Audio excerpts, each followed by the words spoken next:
दे दो। Question number 10।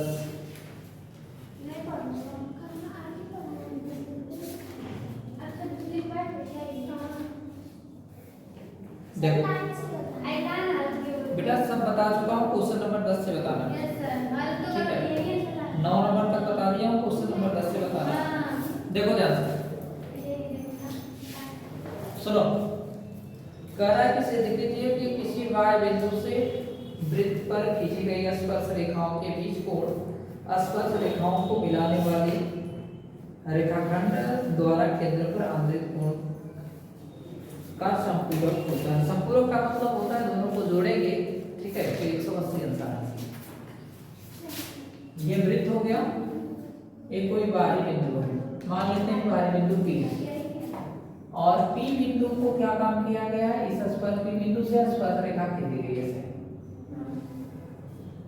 स्पर्श रेखा मैंने खींच दिया, यहाँ इसका केंद्रक है, तो आपको इतना पता पहले से कि केंद्रक को स्पर्श रेखा से अगर मिलाएंगे तो ये केंद्रक और स्पर्श रेखा एक दूसरे के, यानी केंद्रक से स्पर्श रेखा को जब मिलाते हैं तो स्पर्श रेखा और त्रिज्या के बीच में 90 अंश का कोण बनता है। ठीक, अगर ये 90 अंश का, ये 90 अंश का, इन दोनों का योगफल भी कितना आएगा, 180 अंश, क्योंकि इन दोनों का योगफल 180 अंश आएगा, इन दोनों का योगफल भी 180 अंश आएगा। उसी को प्रूव करना है। ठीक है, इसको A ले लेते हैं, इसको B ले लेते हैं, इसको O ले लेते हैं, तो प्रूव करना है क्या चीज, कोण O और कोण P का मान यानी योगफल 180 अंश लेना है। सिद्ध कीजिए कि किसी y बिंदु से वृत्त की पर खींची गई स्पर्श रेखा, यानी दे रहा हूं क्या चीज दिया, क्या है दिया है, वृत्त के बाहर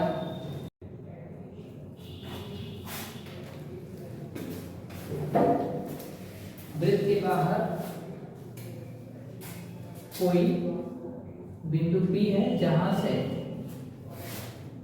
वृत्त पर स्पर्श रेखा है, स्पर्श रेखा है AP तथा BP खींची गई। क्लियर, यहां तक सिद्ध क्या करना है, सिद्ध करना है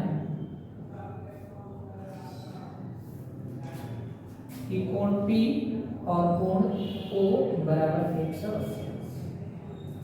ठीक है, ये सिद्ध करना है। आ जाओ हम क्या काम करेंगे, लेकर चलेंगे हम लोग। ठीक है, चित्र से A P B O या A O B P एक चतुर्भुज है, चतुर्भुज है।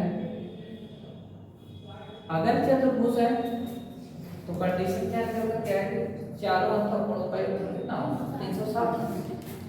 ठीक है, तो हम जानते हैं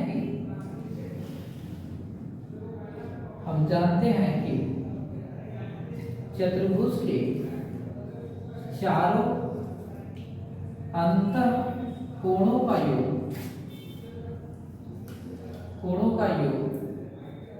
360 अंश होता है। अगर ये कंडीशन लग जाएगी तो मिलेगा क्या, कोण A प्लस कोण O प्लस कोण B प्लस कोण P बराबर 360।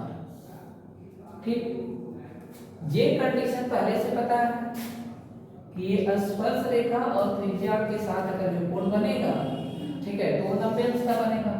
नहीं समझ में आ रहा है तो यहाँ एक काम कर लो कि कोण O और OA कर सकते हैं कि OA जो लंब होगा AP पर होगा, और कर सकते हैं कि जो OB होगा OB लंब किसके ऊपर होगा, BP पर लंब होगा। अगर लंब होगा तो इसका मतलब ये दोनों कोण 90 अंश होंगे। अगर 90 अंश है तो इसका मतलब है कि कोण A का मान 90 अंश, ये तो वैसे ही रहेगा, कोण B का मान 90 अंश, कोण P वैसे ही रहेगा। ठीक है, बराबर 360 अंश। दोनों को जोड़ेंगे 180 प्लस कोण O प्लस कोण P बराबर 360 अंश। तो कोण O प्लस कोण P बराबर 360 माइनस 180।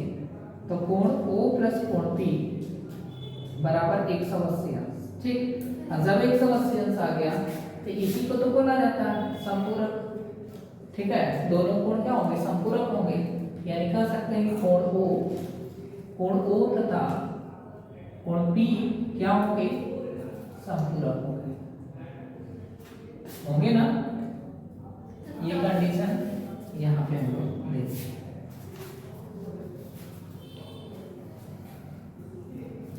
किसे को डाउट?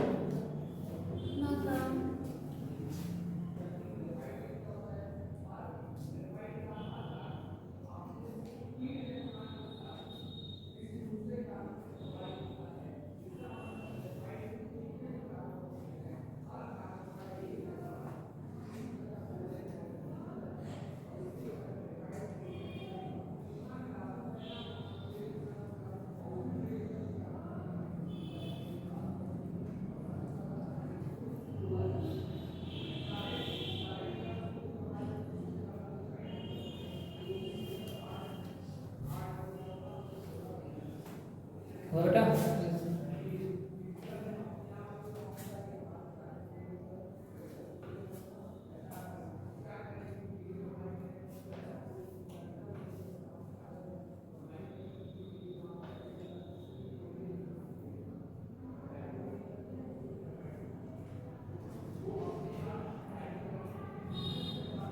देखो, क्वेश्चन नंबर जो 11 दिया है वो क्वेश्चन नंबर 8वें के लगभग आधा काम तो वहीं से बराबर करेंगे।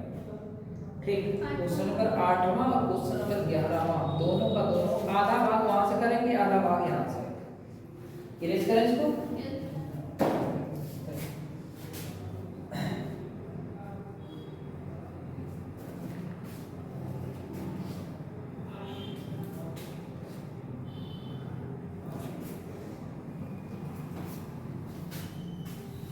करा सिद्ध कीजिए कि वृत्त के परिगत चतुर्भुज समचतुर्भुज होता है।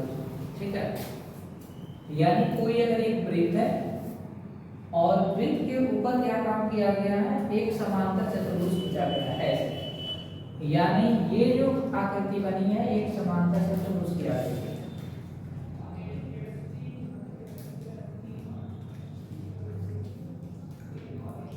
ये दिया हुआ चतुर्भुज एक समांतर चतुर्भुज को बता रहा है।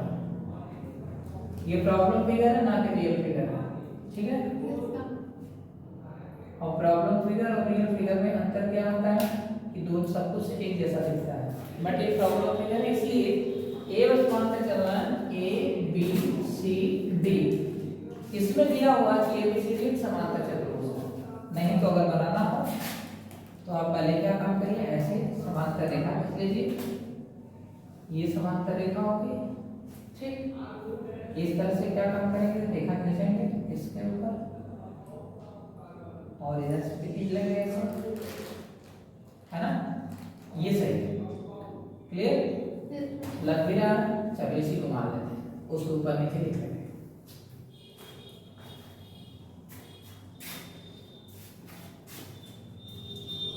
ए बी सी डी दिया क्या? दिया है ए बी सी डी एक समांतर चतुर्भुज है जो वृत्त के क्या है भाई? परिगत है। अगर वृत्त के परिगत का मतलब है तो वृत्त को ऊपर से टच कर रहा है। वृत्त को जब ऊपर से टच करेगा, देखो यहाँ पे एक स्पर्श बिंदु है, एक यहाँ पर है, एक यहाँ पर है, एक यहाँ पर, 4 जगह स्पर्श कर रहा है। हमें सिद्ध क्या करना है कि ए बी सी डी एक समचतुर्भुज है। पर तो पहले इसको तो कंफर्म कर लिया जाए। समांतर चतुर्भुज का मतलब क्या होता है? समांतर चतुर्भुज का मतलब है कि ए बी यानी ये वाली जो भुजा है इसके बराबर होगा। ए बी बराबर सी डी होगा और क्या बनेगा? बी सी होगा और ए डी के बराबर होगा। बी सी बराबर ए डी। ये इतना स्टेटमेंट हम लोगों को इतना देने की वजह से इतना पहले से पता है। अगर और चाहो तो लिख सकते हो, बट कोई उसका मीनिंग नहीं है। कोण ए कोण सी के बराबर होगा, कोण बी कोण डी के बराबर होगा, लेकिन उसका कोई रूल नहीं है। आगे सुनो, सिद्ध क्या करना है, सिद्ध करना है ए बी सी डी एक समचतुर्भुज है, समचतुर्भुज है। समचतुर्भुज का मतलब समझ रहे हो, अगर किसी दो पड़ोसी भुजाओं को बराबर प्रूफ करना, ए बी को प्रूफ करने सी डी के बराबर, सॉरी ए बी को बराबर प्रूफ करने बी सी के बराबर, या बी सी को प्रूफ करने सी डी के बराबर, या ए बी को प्रूफ कर दो ए डी के बराबर, यानी पड़ोसी दो भुजाओं को बराबर ला दें तो हमारा स्टेटमेंट क्लियर हो जाएगा।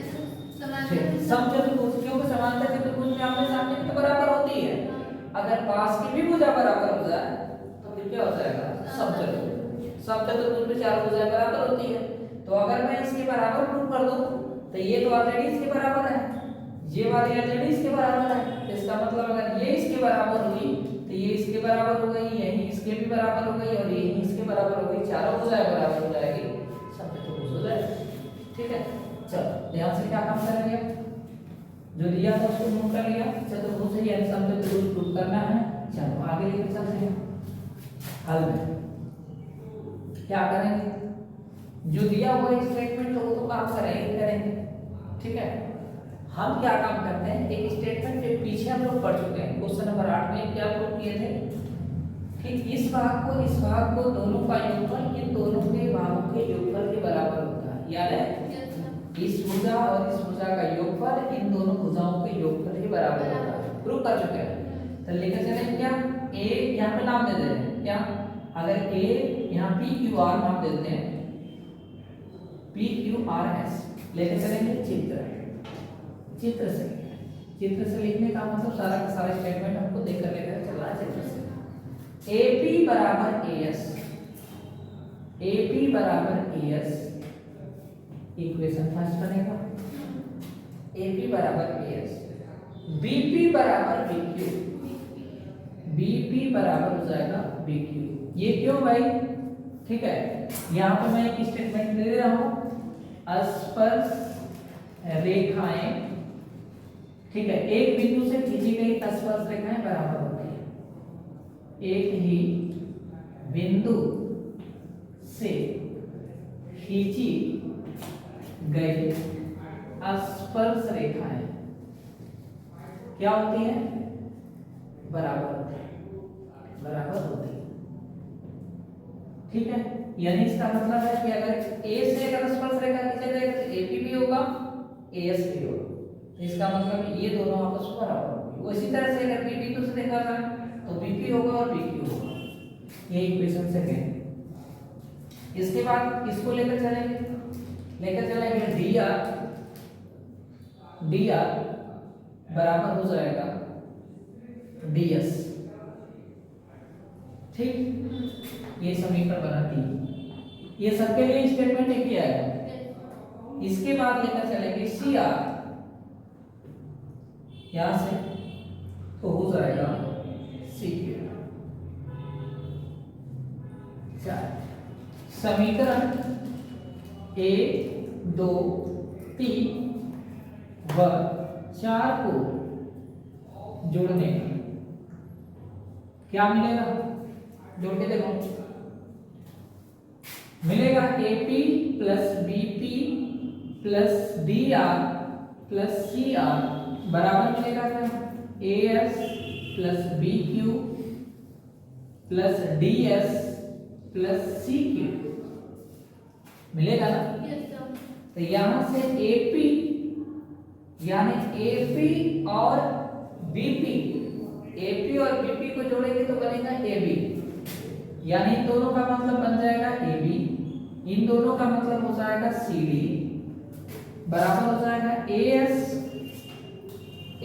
प्लस DS, यानी ये वाला DS BQ प्लस CQ, तो AB प्लस CD बराबर बनेगा क्या, AS और DS को जोड़ेंगे क्या बनेगा, AS और DS को जोड़ेंगे तो बनेगा AD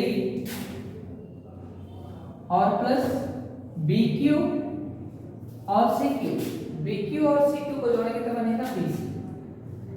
ठीक है, ध्यान से देखो, ए बी और सी डी का योगफल इन दोनों के योगफल के बराबर आ रहा है, लेकिन ऊपर देखो स्टेटमेंट क्या दिया हुआ, ए बी और सी डी के बराबर है। अगर ए बी सी डी के बराबर है तो मुझे दो जगह लिखने की क्या जरूरत है, दोनों को बराबर लिखते हैं ना। ठीक है, यहाँ लिखेंगे A B plus A B, ठीक है, और यहाँ देखो ए डी बी सी लिखा है, देखो क्या लिखा हुआ, ए डी और बी सी आपस में बराबर है। इसका मतलब है कि दोनों की जगह बी सी लिख दो, चाहे ए डी लिखना तो ए डी लिख दो, तो ए डी बी सी और ये भी हो जाएगा बी सी। क्यों होगा भाई, तो ऊपर आपको दिया हुआ है, क्या दिया है, दिया है कि ए बी जो है बराबर है सी डी के और बी सी है जो बराबर है ए डी के। ये स्टेटमेंट ऊपर दिया हुआ है। अगर दिया हुआ है इन दोनों को जोड़ेंगे तो 2ab और इन दोनों को जोड़ेंगे तो 2bc। अगर इतना आ गया तो इसका मतलब ये 2 से 2 कैंसिल आउट हो गया, तो ab बन गया bc के बराबर। और मैं भी वही कर रहा था कि अगर दो भुजाओं को पड़ोसी दो भुजाओं को बराबर प्रूव कर दें तो समांतर चतुर्भुज हो जाएगा, सॉरी समचतुर्भुज हो जाएगा। तो हम कह सकते हैं कि अगर ab बराबर हो गई bc के, तो इससे पहले पता था कि ए बी सी डी के बराबर था, बी सी ए डी के बराबर था, ठीक है। तो हम कह सकते हैं कि एक स्टेटमेंट ये ले लें, एक है ना, ऊपर क्या दिया हुआ, ऊपर दिया हुआ ए बी बराबर सी डी, इक्वेशन 2 ले लेते हैं, इसको दिया है, और एक इक्वेशन इसको लिख लेते हैं बी सी बराबर ए डी, इक्वेशन 3 लिख देते हैं, ये भी दिया है। अब आगे क्या कहेंगे, समीकरण 1 2 3 से, समीकरण 1 2 व 3 से क्या होगा, ए बी सी डी एक समचतुर्भुज चतुर्भुज होगा। क्या मेरी बात स्पष्ट हुई? देखो ए बी बी सी के बराबर है, ए बी सी डी के बराबर है और बी सी ए डी के बराबर है। इन तीनों सबको मिलाओगे ना तो इसका मतलब कि स्टेटमेंट पता क्या निकल के आएगा, ए बी बराबर बी सी बराबर सी डी बराबर ए डी निकल करके आएगा। चेक कर लेना, ये चारों आपस में बराबर है, यानी एक ऐसा चतुर्भुज जिसकी चारों भुजाएं बराबर हो। ठीक, दूसरी स्टेटमेंट यहाँ पे ऑलरेडी दे चुका है कि वो समांतर भी है, तो यानी एक ऐसा समांतर चतुर्भुज जिसकी चारों भुजाएं बराबर हो, उसको क्या बोलते हैं, समचतुर्भुज। ठीक, तो वही स्टेटमेंट है। ठीक, तो इसका मतलब ये निकल करके आया, चाहो तो लिखो, अच्छा हो तो इसको छोड़ दो, इसको दिखाने के बाद ना लिखने तो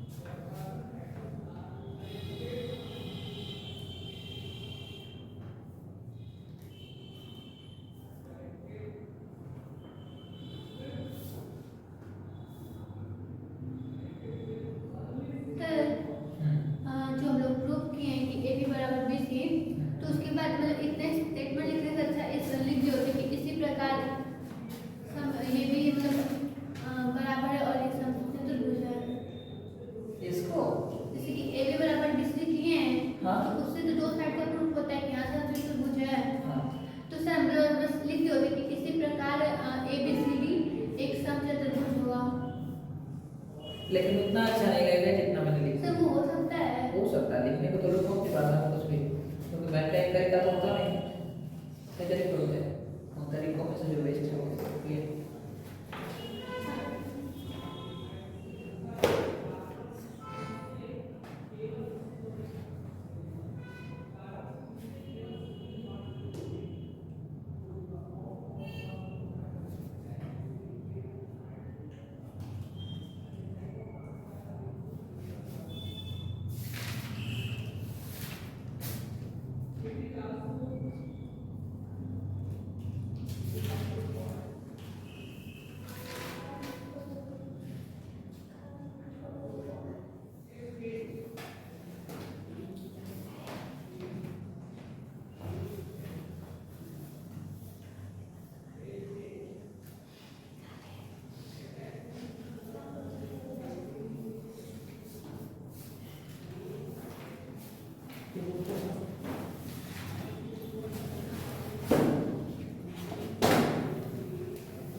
मैंने अभी जो बताया है इसको इम्पोर्टेंट कर लेना, ठीक। और जो बताने जा रहा हूँ इसको भी इम्पोर्टेंट में डाल दूँ।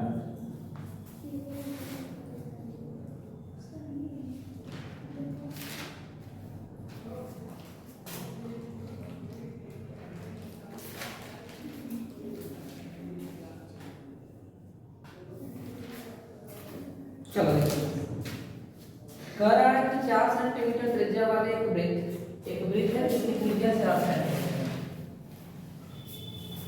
ये वृत्त है जिसकी त्रिज्या 4 सेंटीमीटर है वाले वृत्त के एक परिगत त्रिभुज ABC है। ABC एक त्रिभुज बना हुआ है। परिगत का मतलब इसके बाहर A हो गया, B हो गया, C हो गया, एक त्रिभुज बना हुआ और चित्र में ऐसे दिया हुआ C है यहाँ पे B है। कह रहा है कि इसकी त्रिज्या 4 सेंटीमीटर है, यानी O अगर केंद्र होगा तो O से अगर यहाँ जहाँ स्पर्श कर रहा है उसको अगर मिला दिया जाए तो यहाँ पे तो दिया हुआ है D, यहाँ पे मैं मान ले रहा हूँ E और यहाँ पे मान ले रहा हूँ F, ठीक है। ये तो देखा जाए तो लंब होंगे और लंब की कंडीशन में हर भुजा के ऊपर लंब यहाँ से मिलेगा, ठीक है, क्योंकि त्रिज्या जो होती है स्पर्श रेखा के साथ लंब होती है, ठीक। एक त्रिभुज ABC के इस प्रकार खींचा गया है कि रेखाखंड BD और CD, BD और CD जिसमें से स्पर्श बिंदु D पर BC विभाजित है की लंबाइयां 8 सेंटीमीटर और 6 सेंटीमीटर, यानी ये 8 सेंटीमीटर यहाँ से यहाँ तक है और यहाँ से यहाँ तक बता रहा है कि 6 सेंटीमीटर। तो भुजा AB और AC का मान क्या है, ठीक है। ज्ञान क्या करना है, ज्ञान करना है AB का मान कितना है और AC का मान कितना है, AB और AC का, ठीक है। ध्यान से देखो, एक कंस्ट्रक्शन का काम कर देते हैं। कंस्ट्रक्शन का मतलब रचना। इसको सबको क्या काम कर रहे हैं कि स्पर्श जो ये बाहरी बिंदु है उसको केंद्र से मिला देते हैं। ऐसे क्या काम करेंगे, केंद्र से बाहरी बिंदु को मिला देते हैं ऐसे, यानी O को A से, B से और C से मिलाया। O को A, B व C से मिलाया। क्यों मिलाया, क्योंकि मुझे काम करना है कि एक त्रिभुज बन जा रहा है, OCB बन रहा है, OAB बन रहा है और OAC बन रहा है, ठीक। और तीनों त्रिभुज के अंतर्गत ये लंब है तो हम लोग इसका क्षेत्रफल आसानी से निकाल सकते हैं। और क्षेत्रफल निकालने के दो तरीके होते हैं, पता है कौन सा, एक तो आधार गुणे ऊंचाई और हाफ, यानी हाफ त्रिभुज का क्षेत्रफल निकालेंगे तो हाफ इनटू आधार गुणे ऊंचाई, और एक होता है हीरोन सूत्र जो कि पढ़ चुके हैं क्लास 9 में, है ना। क्या काम करेंगे, अभी मैंने जो पिछला क्वेश्चन बताया था तो स्पर्श रेखा जो होती है, ठीक है, अगर किसी बिंदु से डाले जाए बाहरी बिंदु से तो स्पर्श रेखाओं की लंबाई बराबर होती है। तो अगर ये 6 सेंटीमीटर का है, C बिंदु से स्पर्श रेखा खींची गई है तो ये भी तो C से बिंदु स्पर्श रेखा खींची गई है। अगर ये 6 का है तो ये भी 6 का होगा, अगर ये 8 का है तो ये भी 8 का होगा। यानी हमको मेन टारगेट है कि इसको प्राप्त करना है। अगर ये दोनों प्राप्त हो जाएगा तो उसके बाद AB भी ज्ञात कर सकते हैं और AC भी ज्ञात कर सकते हैं। तो अगर ये x का होगा तो AB कितने का होगा, x का होगा, क्लियर। अगर ये x का हो गया तो अब ध्यान से देखो, इसका त्रिभुज का क्षेत्रफल 3 तरीके से निकलेगा, 3 बार निकालेगा, एक बार इसका, एक बार इसका, एक बार इसका, और तीनों का क्षेत्रफल को अगर जोड़ दिया जाए तो पूरे त्रिभुज का क्षेत्रफल निकाल के आ जाएगा। पूरे का इसलिए निकाल रहे हैं क्योंकि ये भुजा क्या था, ये भुजा आप लोगों को ये भुजा लेकर चलना है, ठीक। तीनों भुजाओं को लेकर चलेंगे तो हीरोन फार्मूला लगा सकते हैं। सर पाइथागोरस बेटा कहाँ लगाओ बताओ, सर लंब है ना वो, तो ये लंब है, मान के चलो कि ये निकाल लोगे इसका निकालने के बाद क्या फायदा करेगा, ये क्या काम करना चाहेगा, इसका निकाल के क्या करोगे, इसके तो बराबर में तो नहीं हो सकता। ये सब बराबर नहीं होगा। जब बराबर नहीं हो सकता तो अगर बराबर होता तो तुरंत काम नहीं हो जाता हमारा, क्योंकि ये 4 सेंटीमीटर का दिया है, ये पता चल ही जाता तो इसका मान निकाल लेते हैं आसानी से, लेकिन कोई मैटर नहीं करेगा। ठीक है, थोड़ा सा लेंदी, थोड़ा सा लंबा सा, चलो ठीक है, क्या काम करेंगे इंस्ट्रक्शन में मैंने मिला दिया।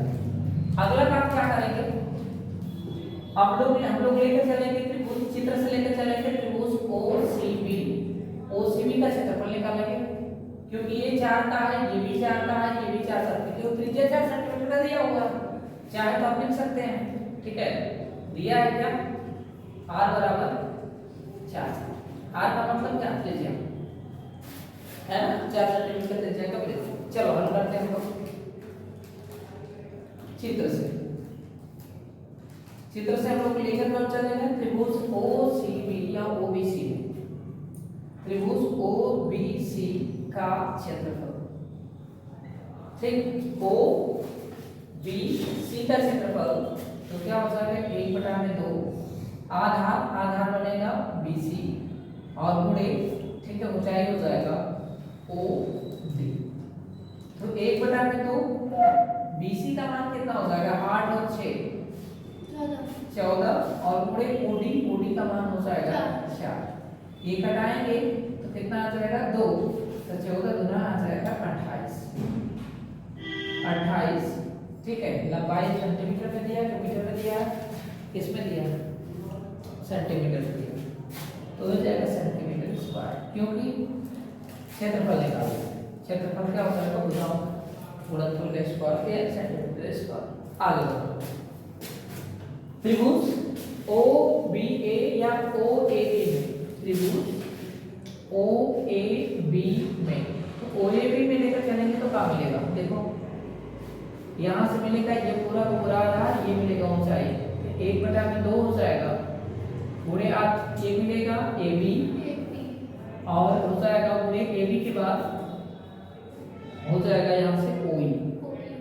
ठीक, 1/2 गुणे AB का मतलब क्या निकलेगा, AB का मतलब निकलेगा x प्लस 8, देखो ये x और ये 8 और गुणे OE का मान कितना है, 4 है ना, तो ये तो 2 से कटाएंगे तो कितना 2 हो जाएगा, तो हो जाएगा कितना 2 ब्रैकेट में हो जाएगा x प्लस 8, गुणा करना चाहो तो 2x प्लस 16 हो जाएगा। ये समीकरण 2 बना लेना, इसको समीकरण 1 बना लेना, क्योंकि अभी हम लोग काम लेंगे इसका।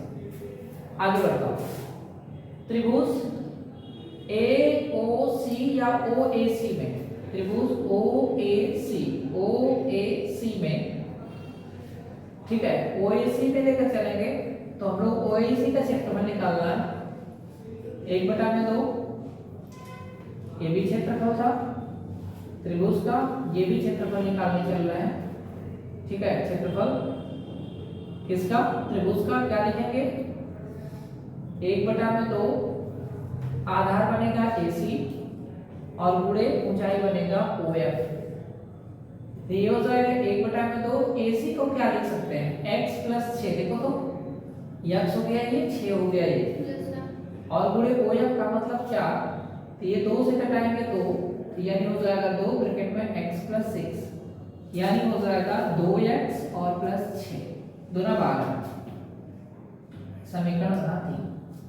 अगर त्रिभुज ABC का क्षेत्रफल निकाला जाए तो क्या हो जाएगा, ABC का क्षेत्रफल, तो ध्यान से देखो ये एरिया अगर 1 है तो एरिया कितना, ये एरिया 2 है और ये एरिया कितना है, ये एरिया 3 है ना, तो एरिया 1 एरिया 2 एरिया 3 दोनों तीनों को जोड़ दिया जाए तो त्रिभुज ABC का क्षेत्रफल निकाल सकते हैं A1 plus A2 plus A3, यानी हो जाएगा कितना 28 प्लस 2x प्लस 16 और प्लस हो जाएगा 2x प्लस 12, यानी हो जाएगा 28, ये 4x हो जाएगा और प्लस 2, ये 12 और 16 और 28, तो 12 और 28 40 हो जाएगा और 40 और 16 56 हो जाएगा, 56 वर्ग सेंटीमीटर। बेटा अभी तो क्षेत्रफल निकल कर आया है त्रिभुज एबीसी का, लेकिन उसमें भी x है। अब उसी x को तो हम लोग को ढूंढना है, x का मान क्या होगा। क्या त्रिभुज का क्षेत्रफल निकालने का केवल यही एक तरीका था? तो त्रिभुज का क्षेत्रफल निकालने के लिए दो तरीके होते हैं। कौन सा? एक हीरोन सूत्र। अब हम लोग त्रिभुज एबीसी का हीरोन सूत्र से क्षेत्रफल निकालेंगे। अभी कहाँ? ये क्या था? अभी तो हम लोग छोटे छोटे भाग का क्षेत्रफल निकाल के जोड़े हैं और जोड़ करके त्रिभुज एबीसी का क्षेत्रफल निकाल। छोटे-छोटे निकाल फिर टोटल हम करते हैं। हाँ, छोटे छोटे का निकाल करके टोटल जोड़ के a1 था, ये a2 था और ये a3 था, तीनों को जोड़ करके इतना कर दिया। यानी इस प्रकार त्रिभुज एबीसी का क्षेत्रफल निकल गया। लेकिन जो मैं त्रिभुज एबीसी का क्षेत्रफल अगर हीरोन सूत्र से निकालूंगा तो वही क्षेत्रफल तो इसी के बराबर होगा, क्योंकि एक ही त्रिभुज के क्षेत्रफल आप कैसे भी निकालें आपस में होंगे क्या? बराबर लेकर चलते हैं। अब हीरोन सूत्र से, अब हीरोन सूत्र से क्या हीरोन सूत्र में होता है? पहले आप निकालेंगे हाफ परिमाप, ठीक है, त्रिभुज का हाफ बच्चे में पेरीमीटर, ठीक है। अर्ध परिमाप, अर्ध परिमाप, ठीक। अर्ध परिमाप को s से डिनोट करते हैं, तीनों भुजाओं का योग निकालते हैं। AB plus BC plus AC बटा में कितना होता है ना? तो AB का मान कितना है? AB का मान तो पता ही नहीं है, x प्लस 8 है। BC का मान कितना है? x, BC का मान हो जाएगा 8 से 14 और उसके बाद AC का मान हो जाएगा x प्लस 6 बटे में 2। तो यस का मान निकल कर क्या आएगा? देखो कितना, ये हो जाएगा 6, 8, 14, 14, 28 और प्लस 2 यस, तो 2 बटे में 2, 2 कॉमन ले लो तो हो जाएगा x प्लस 14 बटे में 2 तो ही कट जाएगा। यस का मान आ गया x प्लस 14। x का मान निकल गया का मतलब है, सॉरी यस का मतलब है कि अर्ध परिमाप। अब क्षेत्रफल निकालें।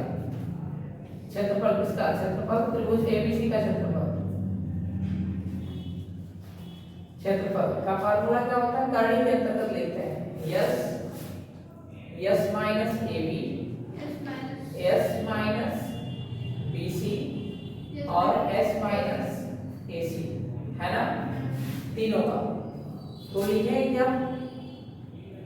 यस का मान कितना है? x प्लस 14, फिर उसके बाद x प्लस 14 माइनस ab का मान देखो क्या निकल कर के आएगा। ab का मान निकल कर के आएगा x प्लस 8। देखो तो सही है क्या ना? क्या है? ab का मान देखो कितना आएगा? x प्लस 8 आएगा।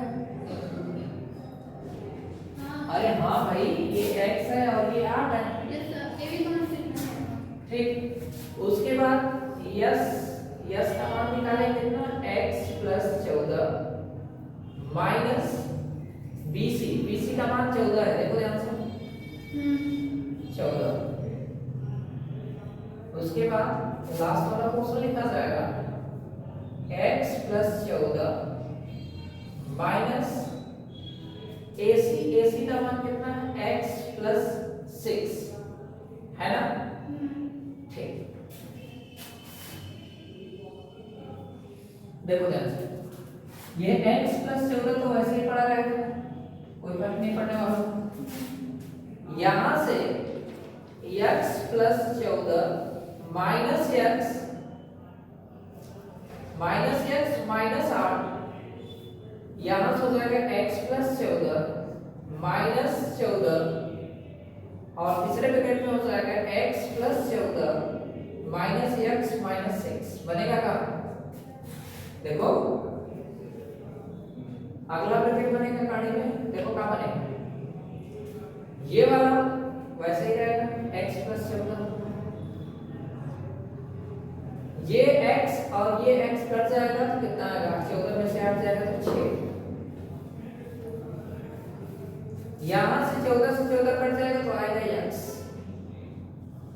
और यहां से x कट जाएगा, 14 में से 6 जाएगा तो 5। इतना यानी करनी के अंदर मिला क्या, ये x प्लस 14 और 48 x, ये कड़ी के अंदर ये क्षेत्रफल था। पता है किसका? त्रिभुज ABC का क्षेत्रफल भी है और त्रिभुज ABC का क्षेत्रफल ये भी है। क्या ये त्रिभुज के दो क्षेत्रफल हो सकते हैं? हो सकते हैं, लेकिन एक ही मान होना चाहिए। दोनों का मान एक ही होना चाहिए। अगर दोनों का मान एक ही होना चाहिए तो इसका मतलब है कि ये वाला क्षेत्रफल और ये वाला क्षेत्रफल आपस में क्या होगा? बराबर। बराबर होगा तभी तो मान एक ही होंगे। हाँ। ठीक, यहाँ तक कॉपी कर लो, उसके बाद बात बढ़ा जाओ। इसको कॉपी कर लियो, इसको कॉपी कर लियो। देखो देखो इसको इरेज कर लो लिखने के लिए। देखो उसको समीकरण बनाना चाहें तो बना सकते हैं। कितना? इसको 1 मान लिया था, 3 तो हो चुका है, 4 और इसको 5 है ना। समीकरण 4 व 5 से त्रिभुज ABC के क्षेत्रफल बराबर होंगे। अगर बराबर है भाई तो लिखा क्या जाएगा? 4x प्लस 56 बराबर मिलेगा क्या शेष? रूट में 48x ब्रैकेट में x प्लस 14, इतना तो मिलेगा। दोनों पक्षों का वर्ग कर दो, दोनों पक्षों का वर्ग करने पर क्या मिलेगा भाई? 4x प्लस 56 का होल वर्ग बराबर मिलेगा, एक आड़ी हट जाएगा बस, 48x प्लस 14, यहाँ x रहेगा और ये 14, एक आड़ी हटेगी बस वर्ग करने पर। अच्छा दोनों, हाँ दोनों पक्षों का वर्ग करेंगे तो वर्ग हो जाएगा, गाड़ी हट जाएगी।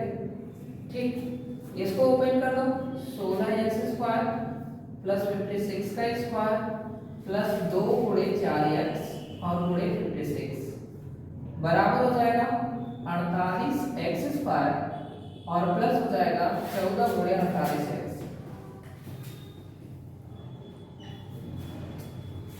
चलो देखो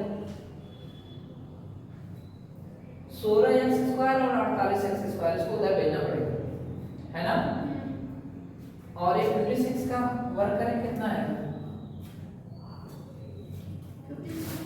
56 56 36 6 5 30 3 23 4 35 5 6 31 5 5 25 3 28 कितना? 28 28 36 28 से 36 होगा। हाँ सर, देख लो सही से, गलती कर रही है। नहीं होगा। 6 6 के 36 को 6 6 5 से 30 35 फिर 5 6 का 30 को 5 5 से 25 3 28, यहाँ से 6 ये 3 ये 5 ये हो जाएगा 3 8 11 और 2 1 3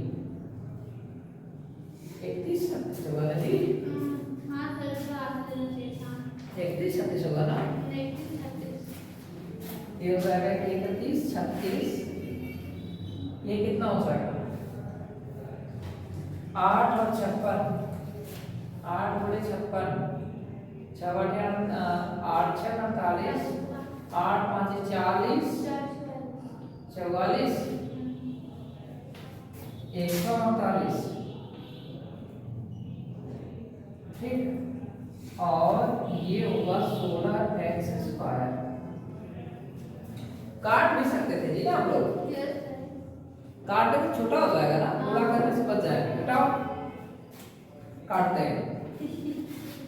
ठीक, देखो 16 इसमें से भी निकल जाएगा, 16 इसमें से भी निकल जाएगा, 16 इसमें से भी निकाल सकते हैं हाँ और 16 इसमें से भी निकल जाएगा, 16 इसमें से भी निकल जाएगा, है ना।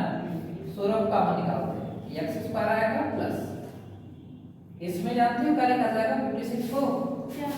8 गुणे 7 है ना, 8 को लिखेंगे क्या चीज, और 2 गुणे 4 2 गुणे, इसको क्योंकि इतना लिखा है वर्ग के रूप में, देखो इसको लिख सकते हैं 2 गुणे 14, 4 गुणे 14, 14 चौके 56। देखो 56 को लिख सकते हैं कितना, 14 गुणे 4। तो 14 गुणे 4 में 4 का स्क्वायर कर लेंगे तो 14 का स्क्वायर बचेगा, तो हो जाएगा 4 का स्क्वायर 14 का स्क्वायर। समझ में आ रहा है कैसे भाई? क्या ये अरे इसको लिख सकते हैं हम 56 को कितना, 14 गुणे 4, स्क्वायर तो रहेगा सही, 14 चौके 56, तो 4 का स्क्वायर निकलेगा तो कितना आएगा, 16 ही निकलेगा। तो इसको खत्म कर देना है, ये स्क्वायर बचेगा। इसमें से 4 निकालेंगे तो 14 बचेगा, इसमें से 4 निकालेंगे तो खत्म हो जाएगा, यानी 2 गुणे 14 और x बचेगा। देखो 14 चौके 56, तो 4 निकल गया ये वाला, 4 निकल गया ये वाला, 16 हो गया, और 2 गुणे 14 बच जाएगा और x बच जाएगा। यहाँ बराबर हो जाएगा 16, यहाँ से कॉमन लेंगे तो 16 दिया 48, और 16 इसमें से निकाल दो, कैसे, इसमें से निकलेगा तो 14 गुणे 3 बचेगा। ठीक, चलो ये 16 कट गया, छोटा हो गया। अब देखो कितना आएगा, एक्स स्क्वायर प्लस 14 का वर्ग कितना होता है,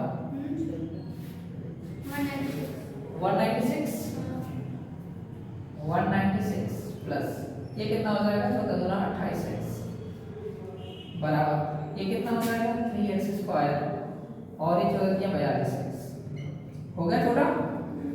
ठीक है, इसको भी उधर भेज दें, इसको भी उधर भेज दें, 3x स्क्वायर प्लस को, तो सबको उधर भेजेंगे कितना आएगा, देखो ये उधर जाएगा तो आएगा 2x स्क्वायर ना, और ये अगर उधर जाएगा तो 42 में से 28 घटाएंगे कितना बचेगा, 14x, और ये बचेगा 196। फिर 2 कॉमन निकाले खत्म करेगा, तो 2 कॉमन निकालेंगे, 2 से भाग कितना आएगा, ये 98 ना, और 2 से भाग देंगे तो x स्क्वायर, और 2 से भाग देंगे तो आ जाएगा 7x। कितना लंबा खींचेगा जी, क्या करें हम भाई,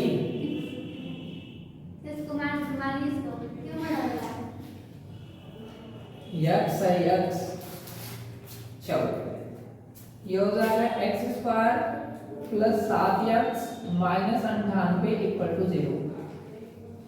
कितना होगा भाई, 14 7 98 लिख देगा, 14 7 98 होता है ना, x square plus 14x minus 7x और माइनस 98 इक्वल टू 0।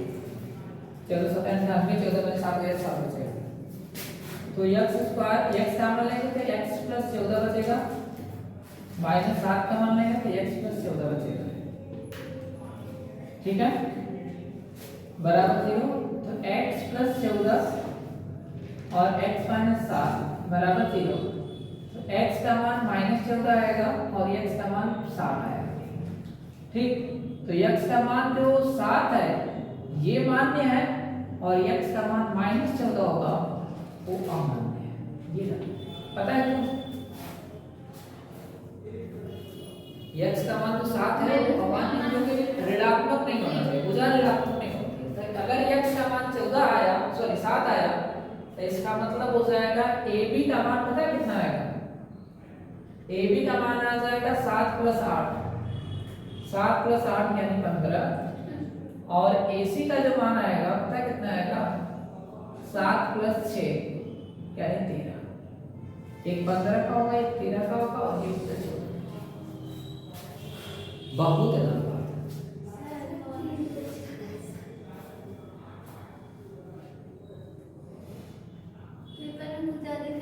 करना पड़ेगा इसको, आ जाएगा तो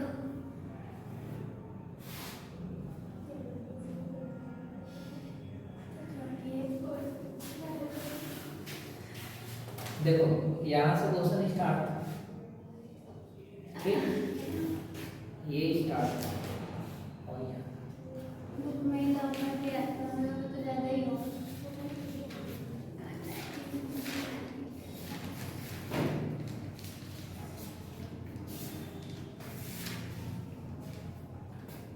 क्यों नहीं हुए उसको भी खत्म कर लें तो उसके बाद हम आगे खत्म करेंगे। इसको मिटा देना।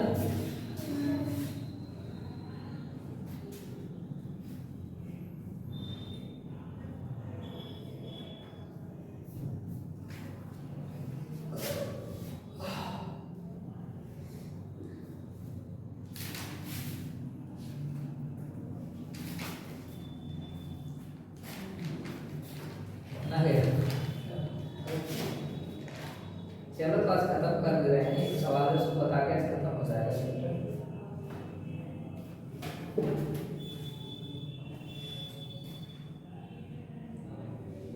गाड़ी परमिशन नहीं दे रही है पर बता के आज खत्म कर दिया, अगले दिन अगला चैप्टर। Yes sir.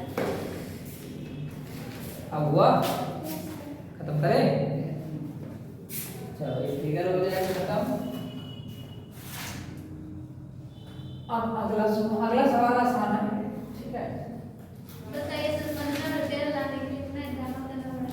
कारक सिद्ध कीजिए कि वृत्त के परिगत बनी चतुर्भुज। वृत्त के परिगत यानी ये वृत्त हो गया, इसके बाद चतुर्भुज बना है, ऐसे चतुर्भुज बना है, ठीक। मान लेते हैं चतुर्भुज ABCD A B C D, इसको मान लेते हैं कि पी क्यू आर एस, जहां पे स्पर्श कर रहा है, ठीक है। वृत्त के परिगत बने चतुर्भुज के आमने सामने की भुजाएं केंद्र पर संपूरक कोण अंकित करती है। केंद्र पर संपूरक कोण का मतलब है कि इस भुजा द्वारा और इस भुजा द्वारा केंद्र पर जो भी कोण बनेगा उसका योगफल 180 अंश होगा। यानी करने का मतलब ऐसे रहेगा, ये केंद्र है तो इस केंद्र से ये वाला कोण और ये वाला कोण का योगफल, इस वाला कोण, इसको 2 लाइन दे देते हैं, इसको 3 लाइन और इसको 4 लाइन, 3 लाइन और 4 लाइन का योगफल और 1 लाइन और 2 लाइन के योगफल के बराबर है, ठीक है। एक काम करते हैं, इन राशियों को मिला देते हैं इससे, एक आसान काम हो जाएगा, पता है क्या? चलो देखो ध्यान से, पहले देखो शुरुआत बनाना पड़ेगा। कोणों का नामकरण कर देते हैं, ठीक। ध्यान से देखो, स्पर्शियों को अगर मिला दिया जाए तो इसमें 1 2 3 4 5 6 7 8 भाग होते हैं, है ना। तो अगर स्पर्शियों को मिला दें तो मैं यहीं से स्टार्ट करता हूँ, ठीक। इसको मान लेता हूँ ए, इसको बी, इसको सी, इसको डी, इसको ई, इसको एफ, इसको जी और इसको एच। तो एक बात बताओ मुझे, क्या कोण ए का मान कोण एच के बराबर होगा क्या? चित्र से कोण ए का जो मान होगा कोण एच के बराबर होगा क्या? बिल्कुल होगा।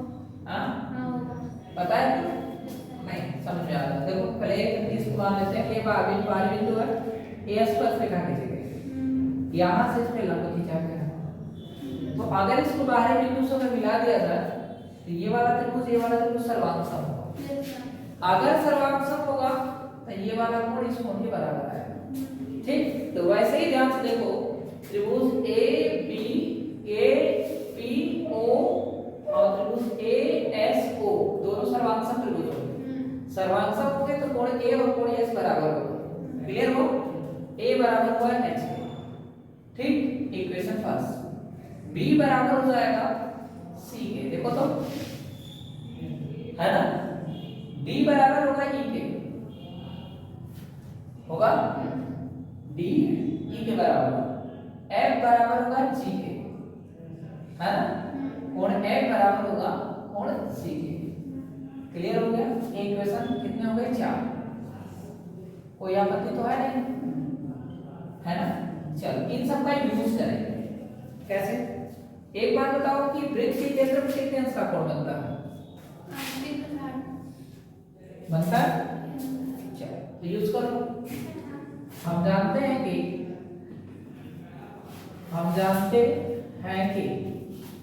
वृत्त के केंद्र पर बना कोण बना कोण 360 डिग्री का होता है ना। अगर 360 डिग्री का होता है तो इसका मतलब कोण A प्लस कोण B प्लस कोण C प्लस कोण D प्लस कोण E प्लस कोण F प्लस कोण G प्लस कोण H बराबर कितना हो जाएगा 360, है ना। बेटा मेरा टारगेट क्या है, पास हो। मेरा टारगेट है कि A और B का योगफल और E और F का योगफल दोनों को जोड़ करके 180 लाना। A प्लस B E और F, क्योंकि आमने सामने भुजा मिलेगी तभी, है ना। यानी मेरा टारगेट है कि कोण AOB प्लस कोण COD बराबर कितना लाना 180 लाना। कितना अगर ला देते तो काम करेगा। वो कहाँ है? यहाँ पर वो है, अच्छा। है ना। AOB तभी तो AAB मिलेगी और COD तभी तो CD मिलेगी। Yes, sir. इन दोनों का योगफल अगर ला देते हैं 180 काम हो जाएगा। यानी A को रोक लो, B को रोक लो, E को रोक लो, F को रोक लो, बाकी को रख दो। A को रहने दो, ठीक, B को भी रहने दो, C को देखो, C कहाँ लिखा हुआ, C की जगह D लिख सकते हैं, है ना। C को D लिख सकते हैं या C को हम लोग B लिख सकते हैं, सॉरी C की जगह B लिख सकते हैं ना। ये D तो इस E के बराबर होगा, C B के बराबर होगा, यानी इसकी जगह B हो जाएगा और D किसके जाएगा E की जगह और E अपने जगह पे रहेगा। F जुड़ जाएगा और G, F को F रहने दो और G को क्या लिख सकते हैं, G को भी F लिख सकते हैं और H को क्या लिख सकते हैं, H को A लिख सकते हैं। देखो लिख सकते हैं ना। अरे नहीं समझ में आ रहा है, समीकरण 1 2 3 4 यूज कर लेना। समीकरण 1 2 3 व 4 से काम खत्म, क्लियर। आ जाओ, एंगल A और एंगल B यहां पर है। देखो कितने एंगल है, एक दो angle A, 2 angle B, 2 angle C नहीं E और 2 एंगल F, है ना, बराबर 360। 2 को कॉमन निकाल देंगे तो angle A plus angle B plus angle E plus angle F नजीर बराबर 360। इसको 2 से भाग दे, angle A plus angle B plus angle E plus angle F बराबर 360 बटे में 2 कटेगा तो कितना आएगा 180। यानी angle A plus angle B plus angle E plus angle F बराबर 180। अब ध्यान से देखो फिगर में, angle A plus angle B क्या बना रहा है, angle A plus angle B का मतलब AOB बना रहा है, AOB बना रहा है और E और F क्या बना रहा है, COD बना रहा है बराबर 180। और यही क्या काम करना था, AC/ET सिद्धांत, ठीक। सही बात है, तो बता दीजिए कैसे बनता, कैसे वृत्त के तरफ बनाना है क्या, वृत्त के अनुसार कैसे बनाना है, मतलब कितना बनाने के लिए थोड़ा ध्यान रख सकते हैं।